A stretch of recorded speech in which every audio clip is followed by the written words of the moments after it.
Hello friends, welcome back to my new video guys and my YouTube channel guys. Today friend we are going to talk about guys how can we forget guys our Bluetooth headphone to our Poco phone.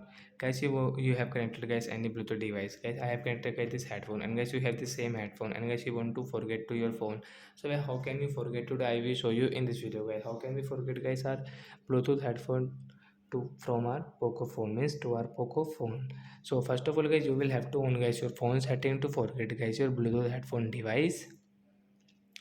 After on phone setting guys, scroll it friends, you can see your phone Bluetooth setting. So once click on your Bluetooth setting friends, you can see guys we have connected guys this Preton company headphone and we want to forget. So right side tap here friends, you can see your device name first one. So you want to change guys your Bluetooth headphone device name. So guys you can change from here if you want.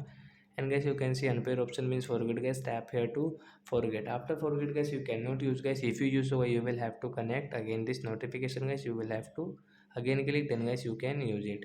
So like that guys you can forget your Bluetooth headphone. So that's it guys, thanks for watching the video, bye guys.